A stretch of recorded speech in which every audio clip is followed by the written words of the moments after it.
Bonjour Philippe Chevrier. Bonjour. Vous êtes donc conseiller régional d'Île-de-France, membre de la commission permanente et de la commission des finances. Vous siégez également au conseil municipal de Rambouillet et au conseil d'agglomération de Rambouillet-Territoire. Dans le privé, vous avez une longue carrière, tout d'abord en tant que cadre supérieur, puis dirigeant dans un grand groupe international, et avez eu une formation universitaire en tant qu'économiste et dans la gestion d'entreprise. Mais aujourd'hui, c'est en tant que président du parti politique Le Front Libéral que je m'adresse à vous. Alors dites-nous, qu'avez-vous voulu faire avec ce parti politique et comment vous distinguez-vous des autres partis? Précisément, on a voulu se distinguer des autres partis. Parce qu'aujourd'hui, les partis politiques, ils traitent de quoi? Pour les partis de gauche, ils sont plutôt dans les problèmes sociaux, ils sont plutôt dans les problèmes liés à la liberté individuelle, des choses comme ça.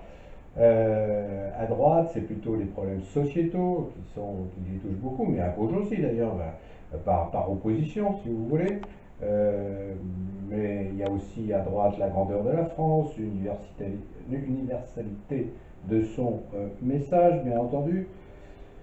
Les questions de souveraineté aussi sont traitées souvent par la droite.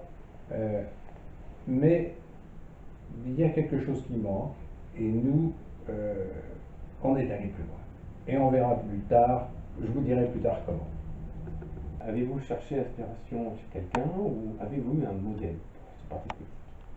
Non, on n'a pas essayé de copier un parti politique ou un autre. On n'a pas non plus essayé de s'opposer à un parti politique ou à un autre.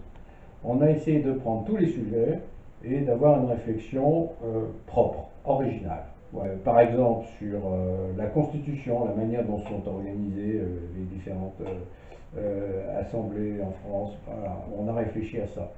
Les problèmes sociétaux, on les a abordés d'une manière originale.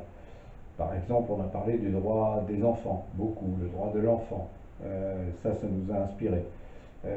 En matière de syndicalisme, on a aussi une réflexion tout à fait originale sur la manière dont les salariés doivent être représentés dans une entreprise, tout en ayant d'ailleurs l'aide des syndicats de justice. Souvent, on parlait des partis politiques tout à l'heure, souvent les partis politiques parlent des victimes. On ne s'intéresse pas assez aux victimes.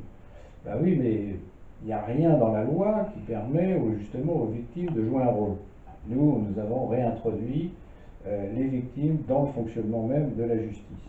En matière d'immigration, on s'est dit, mais qu'est-ce que c'est que l'immigration? Est-ce que c'est une immigration de travail, auquel cas il va falloir que certaines règles soient appliquées, ou bien est-ce qu'il s'agit d'une immigration de peuplement?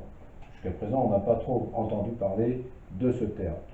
De toute façon, et dans tous les domaines qu'on a abordés, on a toujours essayé d'avoir une approche conforme aux valeurs républicaines. Voilà. Alors dites-nous, en ce qui concerne le fonctionnement interne de ce parti politique, est-ce que vous êtes comme les autres partis politiques ou est-ce que vous avez une spécificité? Alors justement, les partis politiques, qu'est-ce qu'on constate aujourd'hui? Ils se réunissent à peu près tous les 3 ans pour élire un président ou une présidente, puis un secrétaire général, etc. Bon. Mais pendant ce laps de temps, de 2 ou 3 ans, ces gens-là ont eu plein pouvoir dans leur parti politique. Et c'est très mauvais, ça induit un certain nombre de phénomènes de cours, de phénomènes de commandement qui ne sont pas des choses tout à fait efficaces. Et d'ailleurs, quand les responsables de ces partis politiques viennent au pouvoir, ils continuent de se comporter de la même manière, ce qui est très très mauvais. Donc nous, on a fait l'inverse, et on a essayé de se démarquer de cette espèce de démocratie intermittente pour introduire beaucoup plus de démocratie au quotidien dans le fonctionnement de notre parti politique. On a fait ça dans nos statuts, on a fait ça dans notre règlement intérieur. Voilà, voilà ce qu'on a essayé de faire. Alors dites-nous, vous nous avez dit que vous abordiez tous les sujets que traitaient les partis politiques actuels, mais pas seulement. Alors dites-nous en quoi? Alors voilà, c'est surtout les problèmes économiques. La critique essentielle qu'on peut apporter aux partis politiques, surtout en ce moment, c'est de balayer d'un revers de main les problèmes économiques.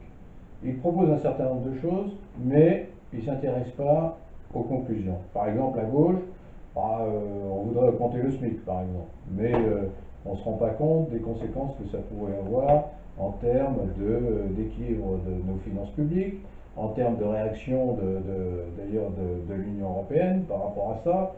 Non, là on n'en parle pas, on ne parle pas des conséquences. Bon. Alors certains vont un petit peu plus loin et disent bah, si ça coince, bah, on sortira de l'Union européenne. Oui, mais enfin, c'est pas si ça coince, on sortira de l'Union européenne, c'est si on sort de l'Union européenne, qu'est-ce qui se passe? Et là-dessus, ah non, personne ne dit rien. Nous, on a essayé d'aller beaucoup plus loin, d'analyser à partir des mesures qu'on va préconiser, quelles sont les conséquences que ça peut avoir en matière économique et comment on peut assurer le bien-être des Français. Voilà comment on a travaillé. Voulez-vous en parler maintenant?